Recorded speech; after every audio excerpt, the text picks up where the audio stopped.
Kejadian tanah runtuh yang berlaku di Genting Highlands, Bentong, Pahang petang semalam mengakibatkan pekerja serta penghuni hotel dan pangsa puri servis di kawasan itu terkandas ekoran terputusnya laluan utama. Namun tiada kemalangan jiwa atau harta benda dilaporkan. Ketika ini, aktiviti pembersihan serta kerja-kerja melencongkan laluan sedang dijalankan. Dan untuk perkembangannya, kita bersama Amirul Hakim Lokman di lokasi.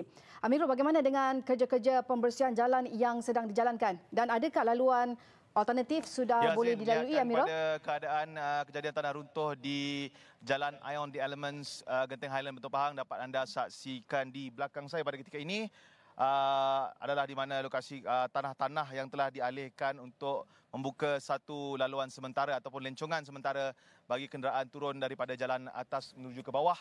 Dan namun pada ketika ini tidak dibenarkan mana-mana kenderaan untuk naik ke atas. Dan menerusi kejadian tanah runtuh yang berlaku pada kira-kira jam 5 petang semalam juga dapat dikatakan berpunca daripada hujan lebat yang berterusan daripada jam 2 petang hingga ke jam 5 petang dan seterusnya, di mana pihak Jabatan Bomba dan Penyelamat Balai Genting Highlands menerima panggilan kecemasan pada jam 5.40 petang. Dan seterusnya pada hari ini telah bermula kerja-kerja pembersihan jalan dan juga pembukaan laluan sementara. Dan pada juga pemantauan saya pada ketika ini melihatkan kepada di mana penghuni-penghuni yang terpaksa terkandas akibat kejadian tanah runtuh ini terpaksa berjalan kaki dan kemudiannya menaiki kenderaan ataupun transportasi daripada bahagian bawah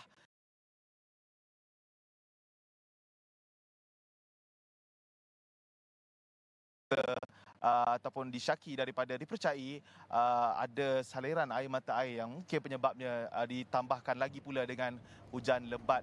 Dan untuk memberikan maklumat yang lebih berinformasi ataupun terkini berkenaan kejadian tanah runtuh di Genting Highlands, bersama saya ketika ini Pengerusi Jawatan Kuasa Kemudahan Awam, Pemudahan Asas, Sistem Penyampaian Awam dan juga Inovasi Negeri Pahang, Datuk Seri Nurul Azali Sulaiman. Baik, terima kasih Datuk Seri kerana bersama dengan TV3 Butisan Siglo. Baik, Datuk Seri, berkenaan dengan pemantauan Datuk Seri yang baru dilakukan sehingga ke atas dan ke bawah juga tadi, apa yang mungkin boleh Datuk Seri ulaskan berkenaan pemantauan tadi?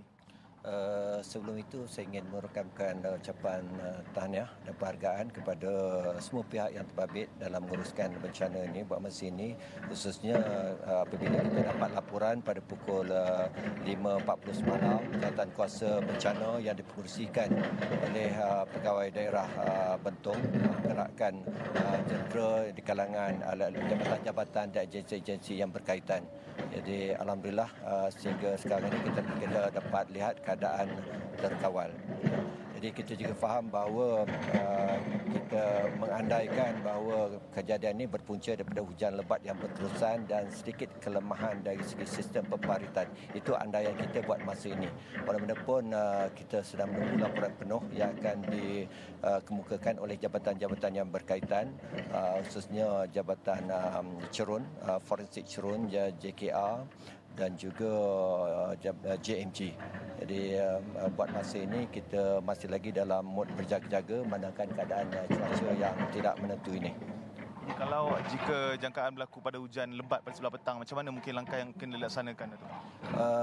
Sekiranya hujan berterusan begini, kita tidak mustahil kita terpaksa menutup terus laluan ini. Ini juga bergantung kepada hasil pemantauan dan laporan agensi-agensi yang berkaitan. Buat masa ini, kita masih belum lagi membenarkan kenderaan naik ke 3 premis penginapan di kawasan atas ini. Walaupun kita mempermudahkan usaha untuk penghuni-penghuni yang terperangkap sebelum ini untuk keluar daripada kawasan ini. Suka juga saya menjelaskan bahawa gangguan sistem jalan raya ini tidak menjejaskan sistem jalan raya keseluruhan di kawasan Peranginan Genting ini. Ini hanya membabitkan satu jalan yang menghubungkan jalan utama ke 3 premis sahaja. Baik, terima kasih Datuk Seri dengan atas informasi yang dikongsikan tadi. Terima kasih bersama Buletin 130 di TV3. Terima kasih Datuk Seri. Baik, dapat anda juga saksikan di belakang saya kejadian tanah runtuh yang di belakang ini adalah setinggi 50 meter dan boleh saya katakan juga bencana atau seperti ini haruslah menjadi satu langkah berhati-hati kepada mereka yang tinggal di kawasan Cerun ataupun tinggal di kawasan tanah tinggi seperti ini. Saya rasa itu saja perkongsian dapat saya berikan bersama saya Amrul Hakim Lokman di Genting Highlands, kembali bersama saudari Nur Hazlin Hussein di Sebetas. Silakan. Baik, terima kasih Amirul untuk laporan anda di sana.